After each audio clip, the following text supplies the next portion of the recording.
એક જણો મોડો આવ્યો નિશાળે, એ વખતની નિશાળ.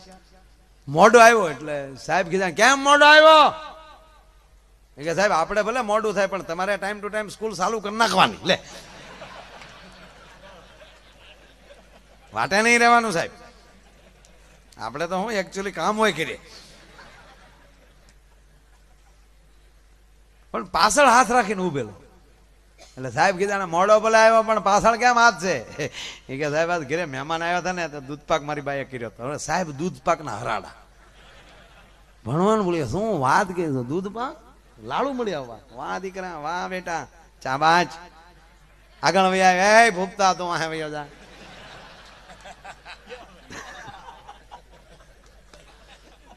હે વૈયો જા. કોઈ દી ભીંડાની હળી નથી સખાણી ને મારી બેસી ગયો હતો. અને સાહેબ પછી આમ નાક માલી ગણગણે પાછાણ પાછાણ વડા મારી બેસી જા લાવી દૂધ પાક. એટલે સાહેબે તમને કોઈ દૂધપાકનો લોટો મોઢે માંડ્યો, ત્રાંબાનો લોટો, એમાં દૂધપાક. સાહેબ ને એલી રગેડા નીકળે, હરાઈ ગયા કાગડા ખોડ્યો. અડધો લોટો પી ગયા ને પછી કીધું બેટા કોઈ દી નહીં ને આજ કેમ આમ થયો? એ કે એમાં એવું છું ને સાહેબ. એવું એટલે કેવું છું? એ કે મારા બાએ દૂધપાક કર્યો. એ તો કેનો હોય તો જ અહીંયા પાગ્યો હોય. પણ આવી ઘટના કેમ ઘટી? કઈ સાંભળો તો ખરા સાહેબ, ધીરજ રાખજો. દૂધપાક મારા બાએ કર્યો ને ટોપલું આમ મૂકેલું ઠરવા દેવા, એમાં ધ્યાન રહ્યું નહીં અને કૂતરું બોટી ગયું. પછી કે મારા બાએ એવું કીધું બેટા આ કૂતરાને હેઠું મહેમાનને ન ખવડાવે, તારા સાહેબ હરાડા છે એની હાટું લેતો હતો. અને સાહેબ તારી જાતનો ભૂપનો.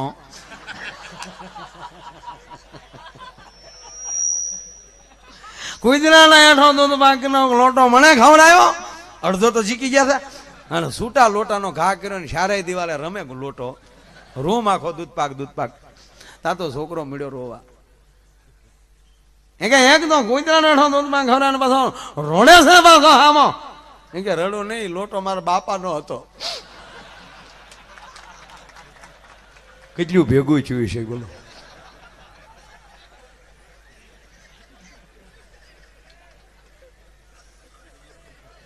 અને એક વાત નક્કી છે, તમારી બોલી એ તોતડી છે બધાને ગમશે. આ કોઈ તોતડું બોલતા આપણને ગમે. આ બાળક નાનું ના હોય ને તોતડું બોલતું તો આખું ઘર તોતડું થઈ જાય. 80 વર્ષના દાદાના ખોળામાં એ 1.5 વર્ષનો છોકરો તોતડું બોલતો હોય, દાદા તીલી જાય તીલી જાય. તો 80 વર્ષના દાદા તોતડા થઈ જાય. બેટા એને તીલી ન કહેવાય, એને મતોલો કહેવાય, મતોલો. મગર 80 વર્ષના બાપને મકોડો ન આવડતો એમ કહો તમે? પણ ખોળામાં બેઠેલા છોકરાને ખોટું ન લાગવું જોઈએ એટલે 80 વર્ષનો બાપ તોતડો થઈ જાય. હમણાં એક છોકરાને મેં પૂછ્યું, મેં કીધું શું તાર બાપા શું કરે? એટલે મેં તો એમ કે શું ધંધો કરે એમ નિશાળે ગયો. એટલે મેં પૂછ્યું છોકરાને શું કરે તાર બાપા? ખેતી કરે કે નોકરી કરે? આવું પૂછતો હતો મારે, કે બીજું કઈ હેતું નતો મારો. પણ બાળક છે ને ભગવાનનું રૂપ છે, હોય એવું કહી દે. મેં કીધું શું કરે તાર બાપા? કે મારા બા કે એમ. એટલે આવું ક્યાં તને પૂછ્યું તું? બાળક ભગવાનનું રૂપ છે. મને આની બીક લાગે, હારો ન્યાલી સૂટું ન મૂકી દે. આપણે ઘરે કઈ ને આવ્યા પાછા આવીશું અને આના વીમાય ન મળે પાછા. એક છોકરાને સાહેબે એક છોકરાને પૂછ્યું તારા કાકા શું કરે? કે દુકાન ખોલે. કે દુકાન ખોલતા તો વેપારી હોય ને, એટલે એવું જ માન્યું કે બહુ સરસ કહેવાય, દુકાનો ખોલે. કે હા દુકાન ખોલે. અત્યારે ક્યાં છે? કે અત્યારે જેલમાં છે. અને હું થયું કંઈક ભેળસેળમાં આવી ગયા છે એટલે રેશનિંગની દુકાન. એવું કાંઈ નથી. કે તો જેલમાં કેમ છે? તા કે ચાવીથી ન ખોલતા, કોશે કોશે ખોલતા. ઠીક એને આ ઉપાડા લે એમ. ઓલો એક ભાઈ જેલમાં ને, એટલે 5 વર્ષ થયા જેલમાં. એટલે જેલરે સ્વાભાવિક પૂછ્યું એને કે જેટલા કેદીઓ છે એને કોઈ 15 દિવસે મહિને જે મળવાની તારીખ હોય ત્યારે બધા એના પરિવારના મળવા આવે. તારે 5 વર્ષ થયા કોઈ દી કોઈ મળવા નથી આવ્યું, તારે પરિવાર નથી કરે? હોય પરિવાર વગીના થોડા હોય સાહેબ. હા કે તો મળવા કેમ નથી આવતું? તક મળવા કોણ આવે? બધા અહીંયા જઈ અંદર જ. આખો ઘાણી એવો હતો બોલો. એમ જેટલું એને તેટલું જ તેને, તલભાર વધુ દેનાર નથી. આ શેઠ આડતીયો મહા ઉદાર, એને ચોપડે ક્યાંય ઉધાર નથી.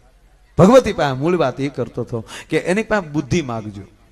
કે માં અમને સારી બુદ્ધિ દે, સમાજના અમે સારા કાર્યો કરીએ, સમાજના બાળકોને અમે ભણાવીએ, સમાજમાં એવા અમારા મંડળો ઉભા કરીએ કે એ મંડળ છે એ વ્યસન મુક્તિના કાર્યો કરે, એ મંડળો છે એ સમાજના કોઈ શેવાળાનો બાળક, કોઈ, હું ઘણીવાર કહું છું સાહેબ કે કોઈ સિટીમાં તમે મોટા શહેરમાં જાઓ અને કદાચ આ દેશની કોઈ દીકરી ટૂંકા વસ્ત્રો પહેરીને નીકળે તો તમે એમ કહો કે અરે રે ચારિત્રતા વહી ગઈ. એની વ્યવસ્થા હશે.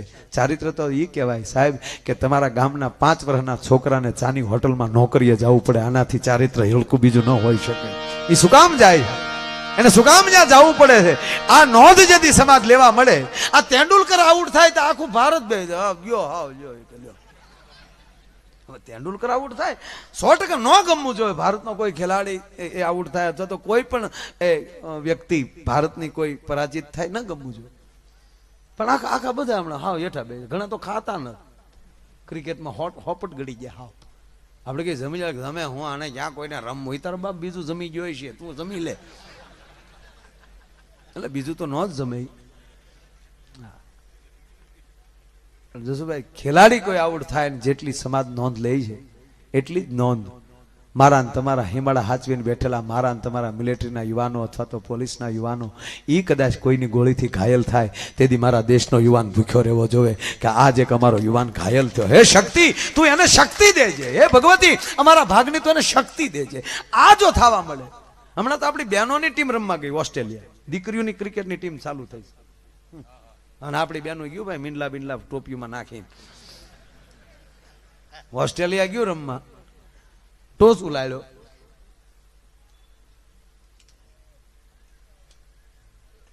આપણી બહેનો ટોસ જીતી ગઈ, પેલો દાવ લીધો ને આપણી દીકરીઓ હે તમને કોઈ માતાજીનું નામ લઈને બનાવ્યું ધોકા લઈ 50 ઓવરમાં 250 રન જીકી નાખ્યા. ફળા પડે જય દશામ માં કરે. એક દીકરી તો આમાં પેલા ધૂળી લઈ પછી ફટકો મારે, ઝપટું બોલાવી લીધું, 250 રન કર્યા અને પછી ઓસ્ટ્રેલિયાની દીકરીઓ મેદાનમાં આવ્યું. હવે ભાઈ હું ખાઈ ગયું ને હું પી ગયું મારો રામ જાણ. 20 ઓવરમાં 200 રન ખડકી નાખ્યા. 20 ઓવરમાં ઓસ્ટ્રેલિયાની દીકરીઓ. આપણે જે ઓલા ત્રિરંગા લઈને ગયા હતા ઢેણ ઢેણ એ બધા હકેલ હકેલીને બેસી ગયા, ગુરુ થઈ ગયા. હવે મૂળ પસાવો રન કરવાના ને 30 ઓવર પડે. રમ્યો હાર્યો પણ વિકેટ નો લઈ ગયો. ઓલા પંપુડા વગાડવાળા એ બધું હકેલીને બેસી જાય, પૂરું થઈ ગયું. પછી 20 ઓવર પછી લંચ નાસ્તાનો વિરામ આવ્યો. પછી આપણી દીકરીઓ નાસ્તા કરવા ગયું. પણ કોને ખબર નાસ્તા કર્યા પછી હું પી ગયું મારો રામ જાણે. એવી જે બોલિંગ કરી સાહેબ, 5 ઓવરમાં ઓલ આઉટ ઓસ્ટ્રેલિયા. તા તો આપણે ઓલા ત્રિરંગા પાછા મળ્યા ફટાકડા ફોડવાના. એટલે બહુ કે ઓસ્ટ્રેલિયાના મોઢામાં લીધી દીકરીઓ કોળિયો લઈ લીધો. કપ જીતી અને પરત ભારત આવવા માટે હવાઈ અડ્ડે પહોંચ્યા. ન્યા પત્રકારો ગયા કેમેરા લઈ લઈ. આપણા કેપ્ટન બેન હતા, એને કીધું બહેનો એક પ્રશ્ન પૂછવા છે કે પૂછો કે તમે 20 ઓવરમાં ન રન અટકાવી શક્યા ન વિકેટ લઈ શક્યા, પણ લંચ પછી તમે જેવા આવ્યા મેદાનમાં તો એવું શું એવો ચમત્કાર થયો કે તમે 5 ઓવરમાં ઓસ્ટ્રેલિયાની તમામ વિકેટો લઈ લીધી ને 1 રન નો આપ્યો. ઓલી દીકરીને જીતીને તો આવ્યા. હાસું કહી દે હું આપણા બાપનું જાય, હવે ક્યાં પાછું રમાડવાનું. એ કે તમે કોઈને કહેતા નહીં ભાઈ. હવે પત્રકારને એમ કહેવાય તમે કોઈને કહેતા નહીં. આપણી દીકરી ભોળ્યું બિચારી. હા, એ કે તમે કોઈને કહેતા નહીં. પત્રકાર કે નહીં કે પણ કયો તો ખરા. એ કે એમાં છે ને ભાઈ અમે નાસ્તો કરવા ગયો ને પછી અમને થમ્સઅપ ને પેપ્સીના ડબલા આપ્યા.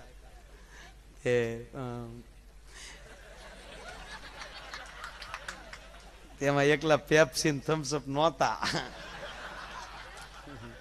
તમે દાંત કાઢો એવું નહોતું. હું ભારતની દીકરીઓની વાતો કરું છું, મને ભાન છે. એકલા થમ્સઅપ પેપ્સી કે નાસ્તાના પેકેજ નહોતા. તો જે દીકરીઓ બોલિંગ કરવાની હતી એને આરે એક એક ચિઠ્ઠી આપી હતી. એ ચિઠ્ઠીમાં એટલું જ લખ્યું હતું, બહેનો હારી જશું, એક જ રસ્તો જીતવા માટે કે તમે જ્યારે બોલિંગ કરો છો ત્યારે તમારી સામે સ્ટમ્પ છે એ મગજમારી કાઢી નાખો, અને સાક્ષાત તમારા સાસુ ઉભા છે લક્ષમાં લઈને પછી બોલિંગ કરો. પછી ઘા ખાલી જાય ડોહા. છેલ્લી વિકેટ લીધી દીકરીએ તો સ્ટંપડાના ત્રણ કટકા કરી નાખ્યા કે તારી જાતની સાસુડી. એમાં સાહેબ હવે કે કહેતા એમાં આ મોબાઈલ આવ્યા ને હવે તો મોબાઈલ એવા આવવાના, કોઈ મારવા આવતું છે મોબાઈલ કે ભાગો ભાગો ભાગો, ભાગીને રોડે સડ્યો તો એરો દેખાય, જ્યાં તો ઓલા આવે આમ આમ આમ. હવે પ્રેમદા બાપુને અમે આવતા હતા ને એટલે મેપમાં બામણા છે લખીને નાખી દીધું હતું, એટલે એ કેળા દેખાડ્યા કરે 3-6 ફૂટ પછી ડાબા વાળો ઓલી દીકરી બોલે તો બાપુ કે વાહ દીકરી ડાઈ છે હો ભાઈ. સાધુને તો પછી બહુ ખબર ન હોય કે હેમાલી અવાજ આવે વાહ જો એમ આયા ભાઈ બીજું કોઈ છે આપણી ગાડીમાં? બાપુ ઓલું મેપ બોલે. મેં કીધું હવે મેપ એવા આવવાના, હામો આવતો હશે ને એ કહી દે ઓલો માણા આવો છે ધ્યાન રાખજો. મીટર આવવાનું. હા આ મત દે કે નહીં દે ખોટા તમે આને હારે રાખો છો.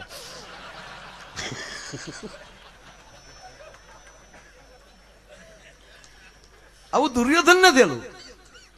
3 દિવસ સુધી દાદો ભીષ્મ જયારે એમ કહેવાય કે એ અર્જુન સામે લડે છે ને અર્જુનનો વાળ વાકો થતો નથી, ત્યારે જો તમે સાંભળજો રાજનીતિ કોને કહેવાય એનો આ દાખલો આપો તમને.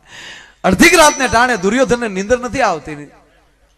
સામા પક્ષમાં પાંડવના મોટા ભાઈ ધર્મરાજ યુધિષ્ઠિર એના ટેન્ટમાં જાય છે, એના તંબુમાં જાય છે રાતે. દુર્યોધન પોતે આ યુદ્ધ છે દિવસે હતા, અને આવડા બધા તે ચૂંટણીમાં જ હામામાં લડતા હોય, બાકી ગાંધીનગર બધા ભેગા જ બે. તમે ન ટળી જતા હામ હામ અહીંયા. એ બધા લહેર જ કરે જ બધા, એ કાંઈ એમ નથી કહેતા કે તમે બાત હોય.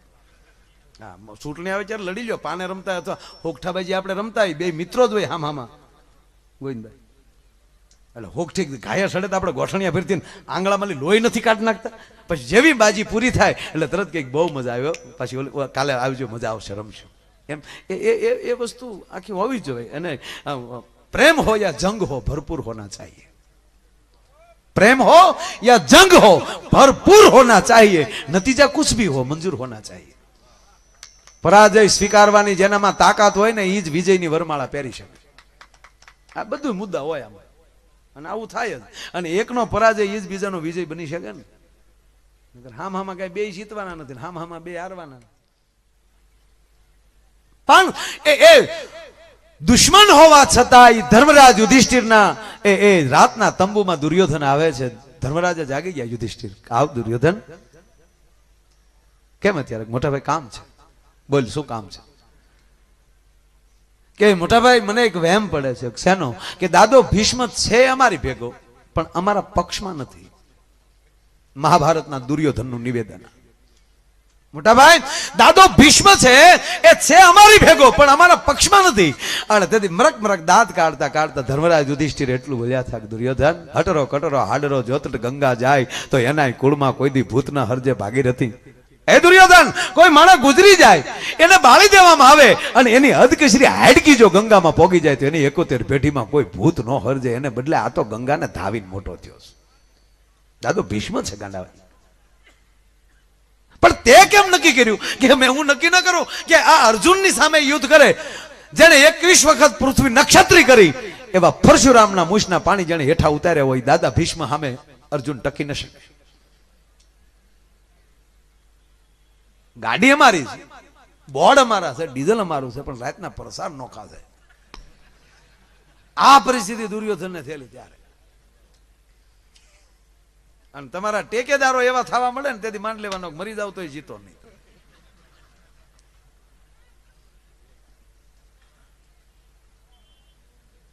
પણ આ રાજકારણ નથી, રાજનીતિ છે. એટલે આ પ્રશ્ન કર્યો છે એ ધર્મરાજ યુધિષ્ઠિર સામે આનો રસ્તો કઈ? દાદો ભીષ્મ મારો ભેગો આવી જાય એવો કઈ રસ્તો? હવે સાંભળજો, દાદો ભીષ્મ સાચો થયો હોય તો નિકંદર તો પાંડવાનું નીકળે ને. નિકંદર ભલે નીકળે, ધર્મરાજ કે મારા મોઢામાં ખોટું ન બોલાય.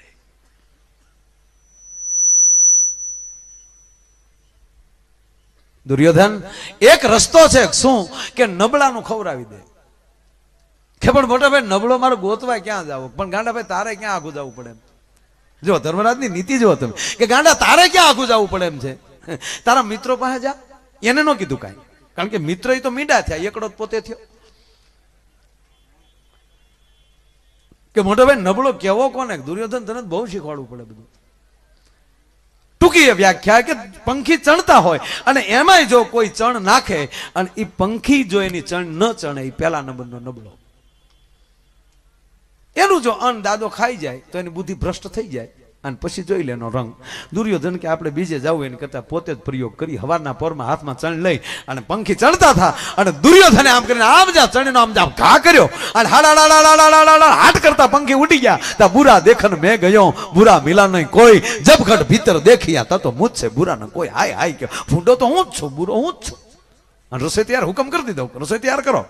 રસોઈ તૈયાર થઈ અને દાદા ભીષ્મ પાસે જઈ અને દુર્યોધન એટલું બોલ્યા, દાદા આજ મારી ભેગો જમવા ન બેસતો તને તારા પૌત્રના હમ.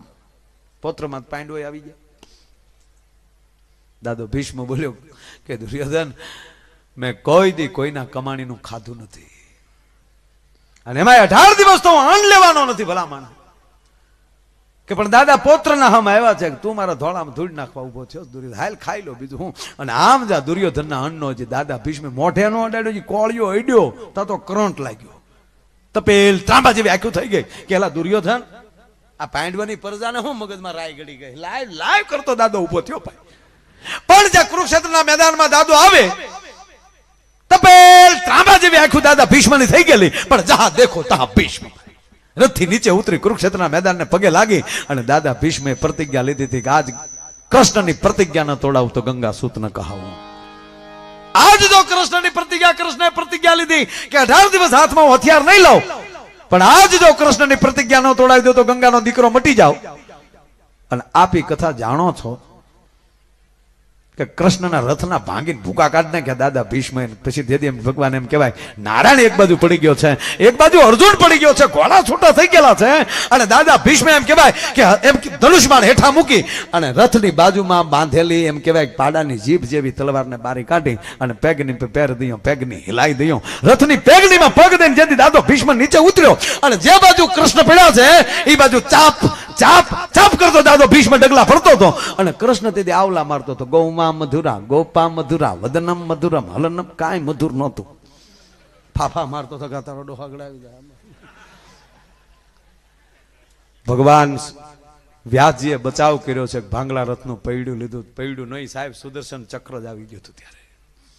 અને હજી તો ગોઠડિયા ભર થયો તા તો તલવારનો ઘા કરીને દાદો ભીષ્મ ત્રાહીમાં આમ શરણાગત છું. બસ બાપ, તારી પ્રતિજ્ઞા તોડાવી હતી. અને તેથી કૃષ્ણ એટલું બોલ્યો છો, મોહી પ્રતિજ્ઞા તો હે કહજ. હે દાદા, તું એમ કેતો હો હું ગંગાનો દીકરો મટી જાવ, તો કૃષ્ણ જીવે છે ત્યાં સુધી ભીષ્મને ગંગાનો દીકરો મટાડવાની કોઈના બાપની તાકાત નથી. મેં પ્રતિજ્ઞા તોડી હોય તો એ તારા માટે તોડી છે. એમ ભગવાન જ્યારે જ્યારે ડગલા ભરે છે સાહેબ, એ કાંઈક ને કાંઈક આપણી હઠ માટે, કાંઈક આપણી પ્રતિજ્ઞા માટે, કાંઈક આપણા વિવેક માટે, એ જે કાંઈ કરતો હશે એ આપણા માટે જ કરતો હશે. પણ આપણા તો પાછા ઉપાડા એવા નથી. ઘણા વાત પરીક્ષા જાતે, હે દિશામાં મારો દીકરો 10માં પાસ થાય તો 2 દીવા કરી દે, તો 2 દીવા હાટું દિશામાં ડોહી પેપર દેવા જાય. આ ઘૂઘાનો વેલો ઉભો કરીને ભડ ભાદર ને નહીં. અત્યારે છોકરા ભણે છે, એવું નથી ભણતા એમ ને, મારા દીવા ભૂકા કાઢી નાખે. હા, અમુક છોકરા. હવે આપણે તો ન કરી જાય. સિલેટ જે હતી ભાઈ, ઠીકરાની સિલેટ્યું, લાકડાની ફ્રેમું 15 દી જ રહેતી. બાકી તો એ એકલા સૂટા કાતરિયા અને એક આડી લીટી ને એક ઊભી લીટી, એકડો બગડો તગડો સોગડો, એ ઘૂંટવામાં 4 વર્ષ કાઢ્યા. અડધા કાકરા ખાઈ જતા.